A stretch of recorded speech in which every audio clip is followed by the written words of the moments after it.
supérieure ici à la Faculté de sciences sociales, ici à l'Université d'Ottawa. On est très, très, très excités de vous avoir parmi nous. C'est déjà un privilège que vous avez choisi d'appliquer ici à l'Université d'Ottawa. Certains d'entre vous ont déjà accepté vos offres, puis il y en a d'autres qui sont en attente. Aujourd'hui, on aimerait vous répondre à plusieurs des questions qu'on a reçues par les étudiants. Puis en même temps, vous partagez des ressources qui seraient clés dans les semaines puis mois à venir. On va avoir un petit mot de notre doyenne, notre vice-doyenne et le Bureau international des consultants d'immigration et le service du logement. Puis aussi, on est accompagné par plusieurs du monde administratif, des unités de mon bureau, des bureaux des études supérieures. Puis on est tout là pour vous appuyer dans vos prochaines étapes pour s'assurer le succès en septembre, pour l'arrivée en septembre. D'abord, j'ai le privilège et l'honneur de présenter notre doyenne, la doyenne Barham, qui voulait dire un mot à vous tous. Donc, bonjour, merci Terry et bonjour tout le monde. Je m'appelle Vicky Barham et donc je suis la doyenne de la Faculté des sciences sociales. Et comme vous, j'étais étudiante internationale dans le temps et donc je me souviens de l'excitation lorsque j'ai eu l'offre d'admission et ensuite tous les défis de trouver du logement, transférer de l'argent, etc., etc. C'est beaucoup de petits problèmes, mais une grande aventure qui commence. Je peux vraiment vous assurer que vous allez trouver ici sur le campus un accueil de tonnerre. Nous sommes très, très fiers de nos programmes, mais aussi, je veux souligner que l'équipe administrative et les professeurs veulent vraiment vous accueillir et vous permettre de réaliser vos rêves au Canada. Et donc, j'espère vraiment vous compter parmi les nôtres en septembre et bienvenue à la Faculté des sciences sociales. Merci, notre chère doyenne. J'ai aussi le privilège de passer la parole à notre vice-doyenne des études supérieures, le docteur Frigon. Oui, bonjour. Merci, Terry. Donc, bienvenue à cette séance d'information. Puis, ayant été moi-même étudiante internationale, je sais comment c'est excitant ce moment-là, mais aussi on a beaucoup de questions. Donc, j'espère que cette séance-là va pouvoir répondre à vos questions. On va vous parler des questions académiques, des questions d'admission, mais aussi, comme Terry l'a mentionné, des questions d'immigration, des questions de logement. Et aussi, l'Université d'Ottawa, la Faculté des sciences sociales est dans une très belle ville, la ville d'Ottawa, qui est une ville à échelle humaine avec vraiment au niveau de la nature, au niveau de la culture, c'est vraiment très, très génial. Donc, et à la Faculté des sciences sociales aux études supérieures, on a près de 2000 étudiants. Donc, et moi, j'ai le privilège de rencontrer souvent ces étudiants, puis c'est toujours le fun de leur parler et de les accompagner dans leurs rêves. Et donc, merci d'être ici, puis j'espère qu'on va pouvoir répondre à vos questions. C'est beau. Ah, merci, Sylvie. On peut fermer les micros? Oui. Oh, merci. D'abord, je voulais commencer avec certaines des questions qui étaient posées à travers le formulaire d'inscription. Il y avait beaucoup de questions autour des frais de scolarité. Juste pour vous rassurer, les frais de scolarité doivent être seulement payés en septembre. D'abord, il y a beaucoup de temps avant de figurer le moyen de payer les frais de scolarité en termes de transfert bancaire. Beaucoup de nos étudiants internationaux, ils attendent jusqu'ils sont arrivés au Canada, puis ils établissent leur compte banque ici pour payer leurs frais de scolarité. D'abord, les frais de scolarité, la date échéance, c'est le 26 septembre. Mais entre-temps, il y a beaucoup de questions autour de le montant des frais de scolarité. Encore une fois, je vais mentionner parce que j'entends beaucoup de personnes qui rentrent dans la rencontre. Ces diapos vont être partagés, puis l'enregistrement va être partagé juste pour le contexte. D'abord, vous allez avoir accès à tous ces liens. D'abord, la première chose, c'est présentement, on a les frais de scolarité pour l'année scolaire 2024-2025. D'abord, vous pouvez faire un estimé des frais de scolarité et les frais accessoires qui seraient reliés. On va le mentionner un peu plus tard, mais il y a des assurances pour les étudiants internationaux pour s'assurer d'être bien protégés pour leur séjour ici, ce qui est dans les frais ancillaires qui seraient appliqués à l'automne.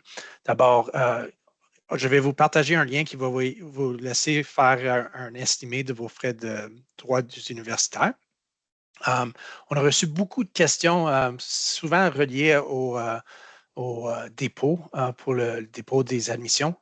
Il y a un dépôt qui est maintenant exigé par le ministère de 1 000 $ pour nos étudiants internationaux pour avoir accès à la lettre provinciale. D'abord, il y a beaucoup d'étudiants qui me posent la question, comment est-ce qu'on paye ce montant-là? D'abord, il y a un paiement interbancaire électronique à travers le service Convera qui est accepté à l'université. Puis il y a aussi le service de paiement pour les étudiants étrangers à travers CIBC. Mais dans certains pays, ces deux services n'existent pas et vous avez besoin de d'autres options. D'abord, il y a un lien qui va être fourni pour les autres modes de paiement, mais les standards pour l'Université d'Ottawa, c'est le paiement interbancaire électronique Convera et sinon le service de paiement pour les étudiants étrangers à travers CIBC. Mais encore une fois, on a plusieurs options, puis on est là pour vous appuyer dans cette démarche. J'inclus aussi avec quelques individuels qui nous ont posé la question, est-ce que je dois payer? On a enlevé ce diapo. Okay. Il y avait plusieurs étudiants qui ont indiqué que dans leurs offres d'admission, ils ont des conditions d'admission. Souvent, ce qu'on exige, c'est qu'on vous demande pour une copie officielle de vos relevés de notes finales et une copie de votre diplôme. Souvent, durant l'évaluation de vos dossiers d'admission, souvent les étudiants téléchargent une copie électronique de leur relevés de notes qui sont non officiels. C'est quelque chose qui n'est pas émis du registraire. Puis souvent, ils ont des cours qui sont présentement en train de compléter. D'abord, une des conditions d'admission, c'est le relevé de notes officiel puis final qui indique tous les notes de tous les cours doivent être fournis par le 31 août. Puis ensuite, par le 31 décembre, on demande pour l'épreuve de diplôme.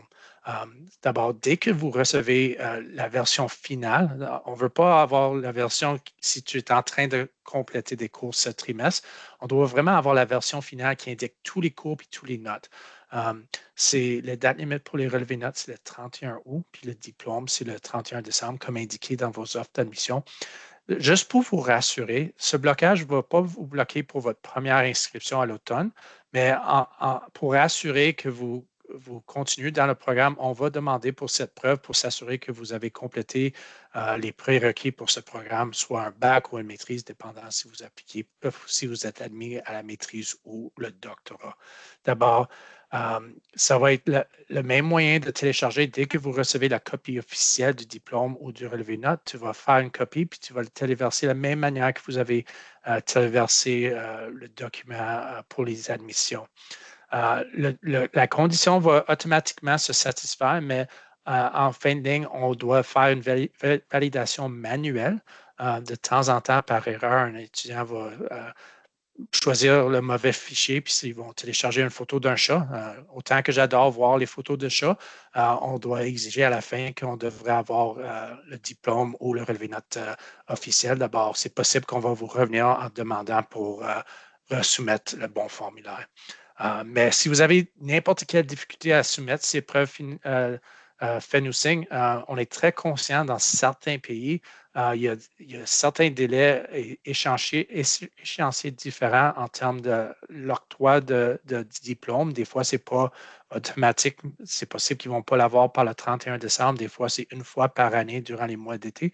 D'abord, ce serait de travailler avec nous pour qu'on trouve une solution. Et vous pouvez toujours nous contacter au Bureau des études supérieures à scsgrad@uottawa.ca. Je pense qu'on a caché ce courriel-là dans plusieurs des diapositives, mais mon équipe est là pour vous appuyer et on répond assez rapidement aux questions par courriel. Puis au besoin, on peut organiser des rencontres individuelles à travers Teams pour une rencontre virtuelle. On a reçu aussi beaucoup de questions sur les prochaines dates à garder en tête. La date d'inscription pour l'automne 2025, ça débutera le 19 juin. D'abord, on vient de finaliser les dates, puis on a commencé à envoyer le courriel à ceux qui ont accepté leurs offres d'admission avec les prochaines étapes. D'abord, l'inscription sera le 19 juin 2025.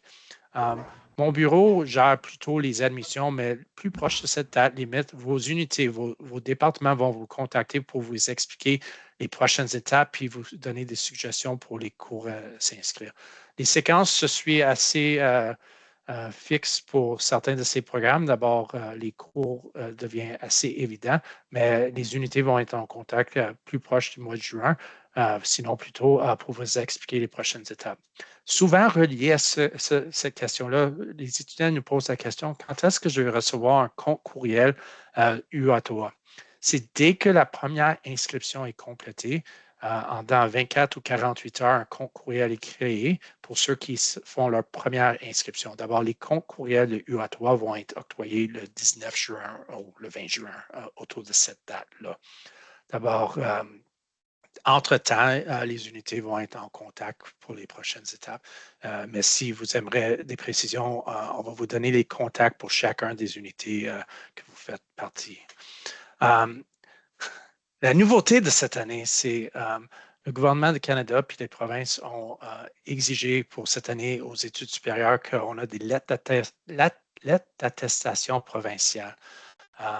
C'est quelque chose qui existait l'année dernière pour les étudiants du premier cycle, puis c'est une nouveauté pour les étudiants de deuxième et troisième cycle. Juste pour vous rassurer, le montant de lettres que l'Université d'Ottawa a reçu cette année va être suffisant pour le nombre d'étudiants qu'on prévoit admettre dans le programme. D'abord, on est très confiant du nombre de lettres qu'on va avoir pour nos étudiants.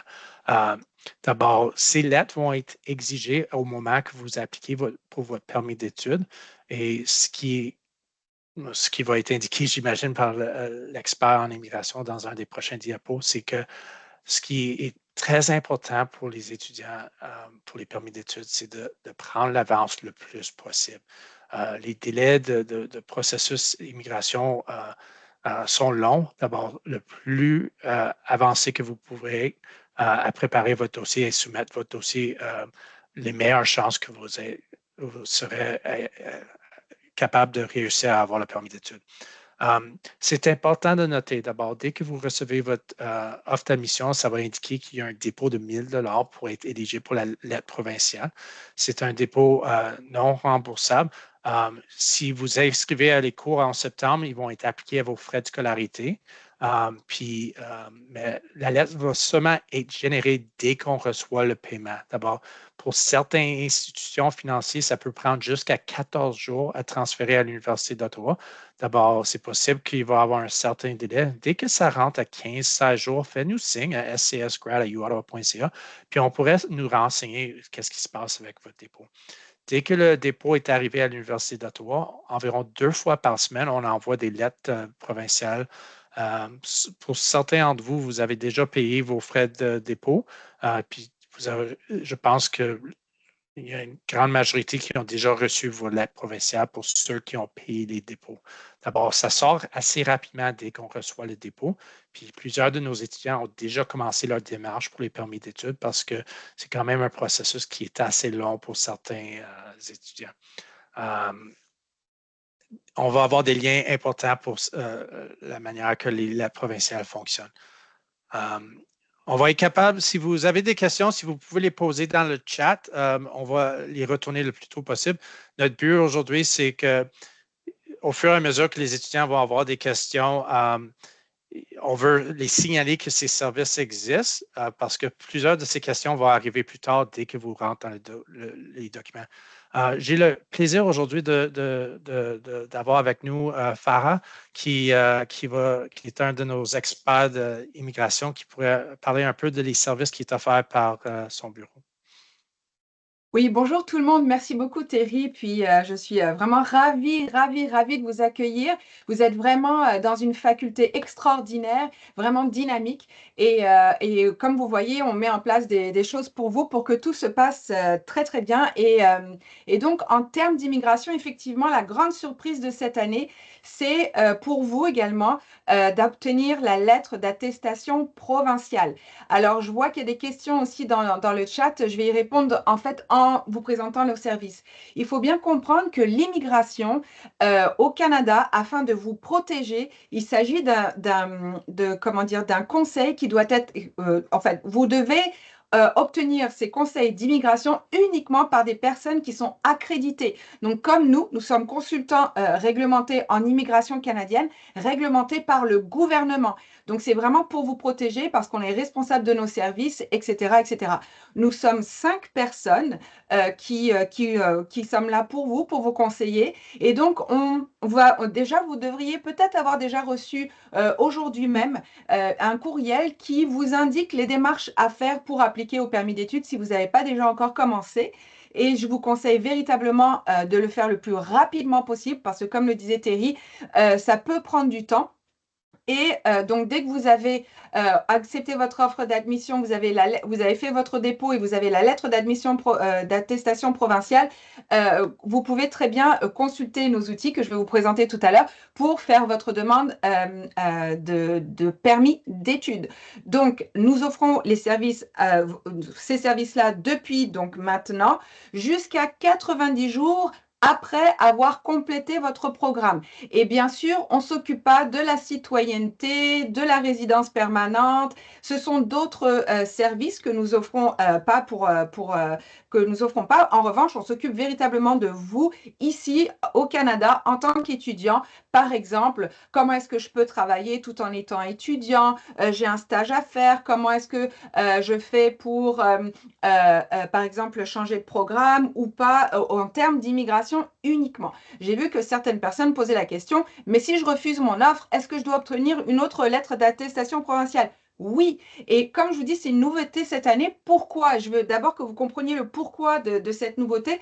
Tout simplement parce que le gouvernement canadien, donc fédéral, veut contrôler le nombre de résidents temporaires au Canada. Et pour contrôler ce nombre-là, il émet un nombre qu'il distribue aux provinces et ces provinces distribuent aux institutions et on a le privilège de pouvoir dire que nous vous garantissons une place à chacun des étudiants que nous avons acceptés.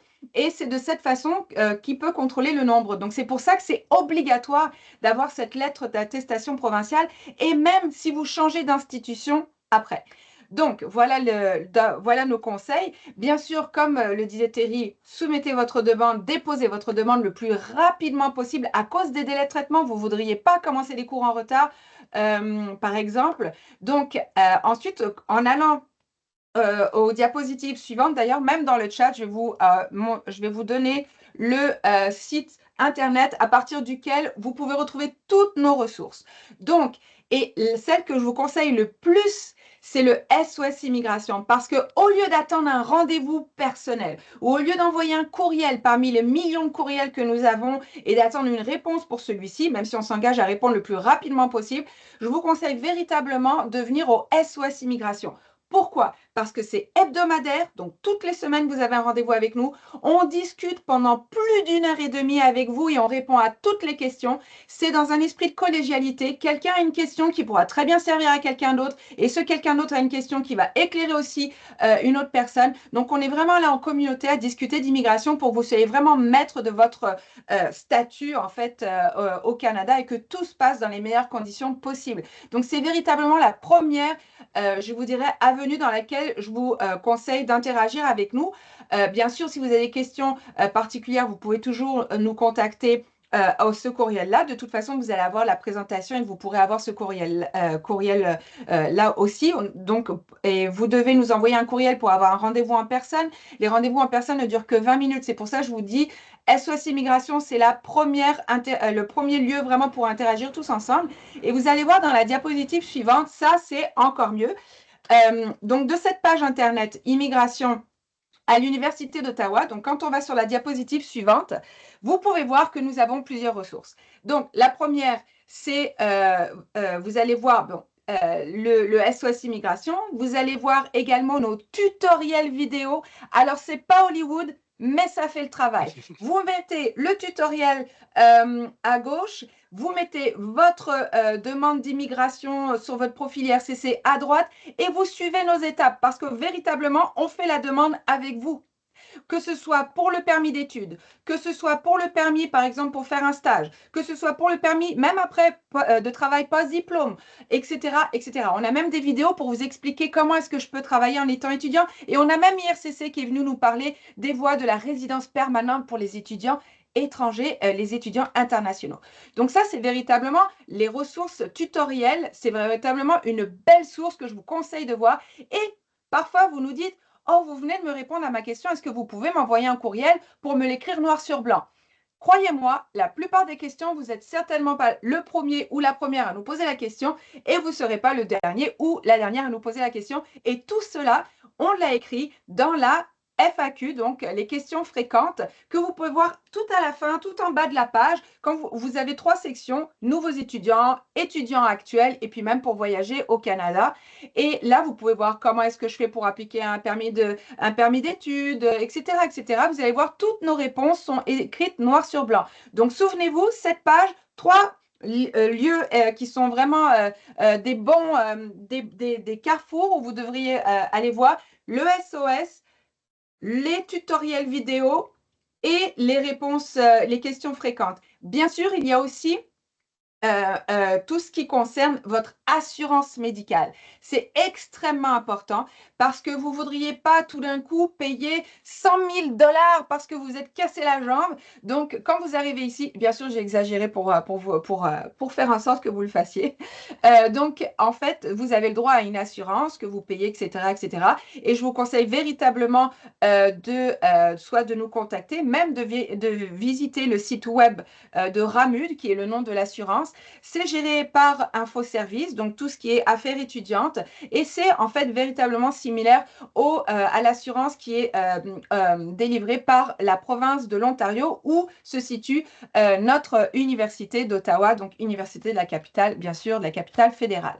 Donc voilà, puis en tout cas, ça m'a fait vraiment très plaisir de vous présenter ça. Souvenez-vous que nous sommes là en termes d'immigration. Donc, véritablement, lisez nos courriels parce qu'il y a beaucoup de changements qui se passent au niveau d'IRCC et joignez-nous pour nos SOS. Ça nous fera plaisir d'interagir avec vous. Merci beaucoup et je vous souhaite un bon séjour et de bonnes études à l'Université d'Ottawa.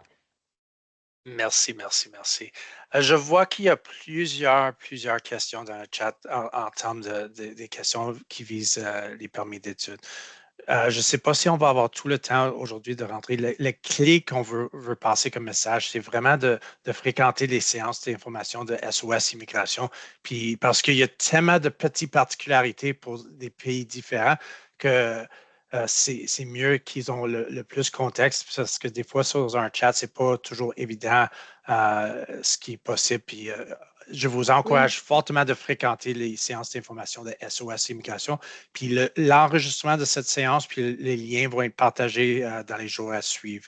D'abord, j'encourage fortement à vous regarder là-dedans. Je voulais... Merci, Farah.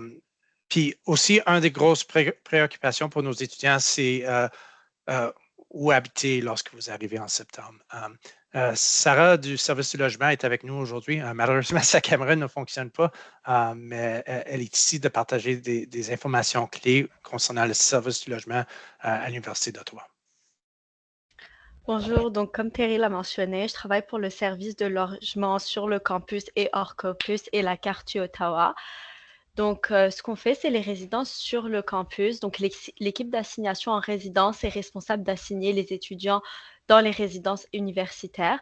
Vous pouvez dès maintenant soumettre une application sur le portail de logement dans votre compte UOZone pour l'année prochaine. Donc, c'est important de sélectionner l'année 2025-2026 si vous voulez potentiellement recevoir une offre de résidence.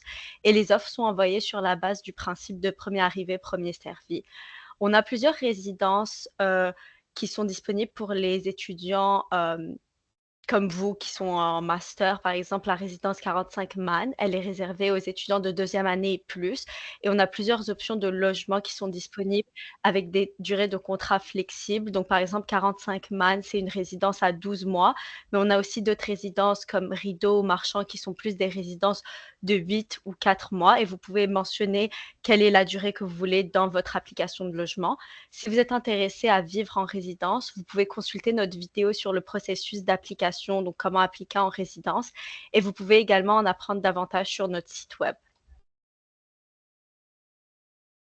Donc les activités reliées au hors campus, on fait principalement du service à la clientèle. On va accueillir les étudiants, leurs parents et les propriétaires. Donc pour pouvoir nous rejoindre, vous pouvez accéder à la ligne virtuelle. Vous pouvez choisir un rendez-vous en personne. Donc on est situé au 90 U, la pièce 145, où vous pouvez aussi sélectionner un rendez-vous téléphonique et on va vous appeler quand c'est votre tour. On conseille aussi, on guide les propriétaires et les étudiants sur les réglementations et les procédures en matière de logement basées sur leurs besoins. On travaille en collaboration avec le Bureau international pour soutenir les étudiants étrangers. On va répondre aux courriels reçus. Donc, notre adresse email pour le hors campus, c'est offcamp1@commercialuottawa.ca. Vous pouvez aussi nous téléphoner au 613-562-5885. Et notre babière de logement aide à minimiser les arnaques. Donc, par exemple, si les propriétaires qui acceptent de vous louer un logement sans vous rencontrer ou sans vérifier vos antécédents, c'est peut-être une arnaque, ou les liens contenus dans les courriels électroniques qui vous renvoient vers des sites web demandant des informations personnelles et financières, ce serait aussi bien de juste les supprimer. Donc, vous pouvez trouver plus d'informations sur les arnaques dans notre site web Fraude en matière de logement. Donc le babière étudiant, comme vous pouvez voir, il ressemble à ça. Donc l'étape 1, ce serait de sélectionner tout en haut un hébergement hors campus. Et puis l'étape 2, vous pouvez choisir votre zone. Donc les zones sont numérotées de 1 à 8 et s'étendent vers l'extérieur. La zone 1 étant la plus proche du campus et la zone 8 étant la plus éloignée. La zone 8 se retrouve à Gatineau et les zones 3 et 6 sont les plus proches du campus des sciences médicales. Donc vous pouvez voir aussi plus d'informations sur les zones, sur le lien connaître les zones dans la carte ici. L'étape 3, ce serait de choisir un type d'hébergement. Vous avez le choix entre 4 types d'hébergement. L'option chambre est préférable que si vous vous sentez à l'aise de vivre avec des colocataires avec qui vous n'avez jamais rencontré avant de partager l'espace. L'étape 4, ce serait de sélectionner un type de location. Donc, il existe 3 types de location différents, le bail, la location au mois ou la sous-location. Le type de location que vous choisissez dépend de vous. Si vous n'avez pas l'intention de rester longtemps à une adresse donnée ou si vous n'êtes pas sûr de la durée de votre séjour, la location au mois vous conviendrait peut-être mieux. Mais si vous avez un projet stable ou à long terme, le bail peut-être serait mieux pour vos besoins. L'étape 5 et 6, ce serait de choisir un loyer mensuel minimum et maximum. Donc, en général, il est plus facile de laisser le loyer minimum à 0 et de fixer le loyer maximum au montant le plus élevé que vous serez prêt à payer. De cette façon, vous pourrez voir tous les logements disponibles dans les limites de votre budget. Donc ici, une fois que vous avez sélectionné toutes les étapes, vous pouvez voir à peu près les annonces de tous les propriétaires qui ont payé pour poster une annonce. Et quand vous sélectionnez l'annonce qui vous intéresse, vous pouvez voir tous les détails et vous pouvez contacter directement le propriétaire. Donc ici, c'est les loyers mensuels moyens dans la région d'Ottawa-Gatineau. Donc vous avez aussi l'option de faire des cohabitations pour que ça revienne un peu moins cher pour vous. Et puis ici, ce seraient des liens qui vous aideraient dans votre recherche de logement hors campus. Donc encore une fois, vous pouvez nous retrouver à 90 Université, la pièce 143. Vous pouvez aussi nous appeler ou rejoindre directement l'équipe de résidence sur le campus à l'adresse résidence@commercialuottawa.ca. Merci beaucoup, Sarah. Je sais le logement, c'est une préoccupation pour plusieurs de nos étudiants. Et de savoir qu'il y a un service là pour vous appuyer dans vos démarches, c'est vraiment un service excellent à utiliser dans les mois à suivre. On tire à la fin, puis je vais essayer de répondre à certaines des questions dans le chat, mais je veux vraiment stresser l'importance. Dans les mois à venir, vos unités vont vous contacter. Pour l'instant, le contact principal, c'est le bureau des études supérieures pour le processus des admissions, mais dès que vous lancerez dans votre programme à l'automne, vos unités vont être votre contact principal. Puis il y a du monde là-dedans qui sont là pour vous appuyer, vous encadrer, puis rendre la transition le plus facile possible. D'abord, on va vous partager la présentation qui a les contacts pour chacun de ces unités. Ils sont vraiment là pour vous appuyer. Mais comme la vice-doyenne avait mentionné plus tôt, c'est quelque chose de vraiment, on vous encourage fortement de prendre connaissance de cette ville. C'est une ville formidable. On est situé à côté du Rideau-Canal, qui est un site reconnu à travers le monde comme un site historique. Présentement, c'est la plus longue patinoire au monde. C'est quelque part que je fréquente assez fréquemment, moins pour le patinage, souvent plus pour les pâtisseries. Je vous encourage fortement, lorsque vous êtes en ville, d'essayer un queue de castor. Je suis sûr que ça ne vient pas d'un animal. C'est une pâtisserie tellement délicieuse que je recommande fortement.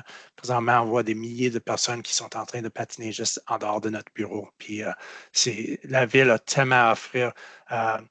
Il y a le centre Rideau qui est juste comme 5 minutes du campus, le marché Bail qui est juste formidable avec les petits magasins, avec des items incroyables. On est 2 minutes de la colline Parlement, puis il y a tellement de choses proches de la ville. Le Centre d'art national, on a une équipe de hockey, il y a tellement qui est disponible dans cette ville. On a inclus deux vidéos, 2 liens de vidéos pour un de la ville d'Ottawa puis un de Tourisme Ottawa. On vous encourage fortement de les visionner parce que tu vas tomber en amour avec notre ville. Je vois qu'il y a plusieurs questions. Je pense je pourrais me rendre disponible pour quelques minutes de plus pour essayer de répondre à certains d'entre eux. Pour ceux qui ont comme plusieurs questions, on vous encourage fortement de nous écrire directement scsgrad@uowa.ca. Je vais le mettre dans le chat parce que pour certains, c'est préférable d'avoir un appel individuel pour passer à travers les spécifiques pour vos cas. Je vais juste remercier pour ceux qui n'ont pas d'autres questions. Puis, on est très excités que vous avez choisi d'appliquer ici. Certains en vous ont déjà accepté vos offres d'admission. D'abord, s'il y a d'autres informations que vous avez besoin, on a beaucoup de services à vous offrir pour vous appuyer dans vos prochaines étapes. Pour ceux qui sont indécis encore ou ont besoin de plus de renseignements pour les prochaines étapes, on est là pour vous appuyer. D'abord, merci, puis je vais rester en ligne. Oui, Sylvie. Terry, je voudrais juste profiter, comme vice-doyenne aux études supérieures, de remercier toute l'équipe pour cette présentation-là. J'espère que ça a été utile pour vous. On a vraiment hâte de vous voir en septembre. Et donc, prenez soin de vous et faites attention à vous. Et puis, bonne continuité. Merci, au revoir. Merci. D'abord, pour ceux qui veulent rester sur la ligne, je vais essayer de répondre à certaines des questions dans le chat. Puis, d'autres, je vais vous encourager de